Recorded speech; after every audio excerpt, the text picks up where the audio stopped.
I'll tell you the best Kevin Garnett story. The best Kevin Garnett story. You're familiar with Family Guy, right? Yeah, absolutely.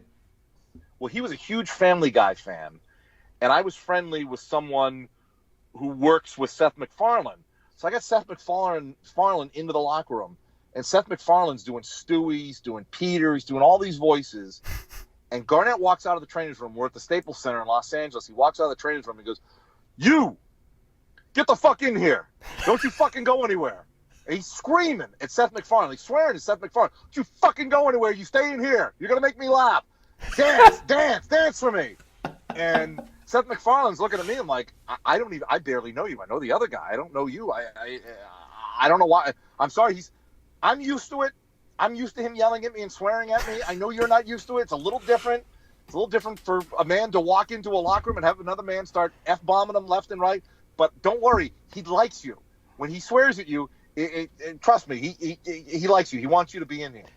So we ended up spending like a half hour inside this little shoebox of a trainer's room with Seth MacFarlane dancing basically for Kevin Garnett and a couple of other guys doing all the voices.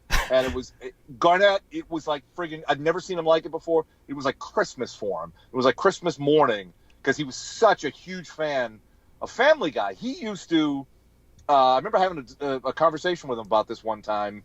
We were in Philadelphia. He's like, "Greg, what are you going to do now?" I go, "I'm going to have a beer, pop an Ambien, and hopefully go to bed the next hour." "What are you going to do?" "Oh, I watch Family Guy every night, 4 o'clock. I guess it used to be on like TBS or TNT at 4 in the morning. Mm-hmm. So we would get into places, and he would spend like 2 hours watching Family Guy in the middle of the night. He loved the show. And when he got his hands on Seth MacFarlane, he just, "Give me this voice, give me that voice, give me this voice, give me that voice." It was, like I said, it was like Christmas for him. Oh my God, that I can just picture him.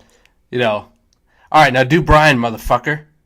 Oh, that's what it was basically it. Yeah, that was basically it. We're in the trainer's room, and I don't fucking leave. He had to go get like his ankle taped or something. I don't know what it was, but don't fucking go anywhere.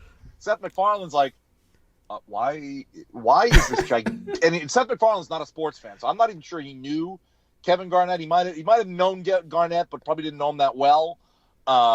Sure as hell didn't know like Rondo or Leon Poe, but Seth MacFarlane just had this look like, why is this gigantic, angry man screaming at me?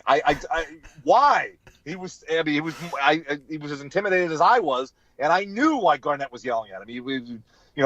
That was Garnett's way of making you feel welcome and at home by yelling at you. Yeah, to threaten and make your life flash before your eyes. There's Yes. nothing that says I'd like to be your friend more than I hope you're wondering if you're going to survive the next 30 seconds. And I look back on it and I'm like, God, could I been more of a pussy? I'm like, I just let him yell at me all the time, and we had a great relationship. But I'm like, I used to be so intimidated by him, and I look back on him like, what was he gonna do? Was he just gonna kick me in the nuts and punch me in the face in the middle of it? No, he wasn't gonna do any of that. But I'd be honored if he did. To me, it's a scary thing. I probably would have been too. I would have used it as a badge. I would have worn it as a badge of honor. Yep, got kicked in the nuts by Kevin Garnett. Loved it. I'll never wash these nuts again. Right, exactly. I will never use these nuts ever again in my entire life. Because Kevin Garnett kicked me right in them. But he was I cannot speak highly enough of the guy. He's just a fantastic guy to deal with. Really good. I mean, he was a good guy. Kevin was a good guy. He's hard to break the ice at first, but you won't get a bad word out of me about Kevin Garnett. No, and he's been great.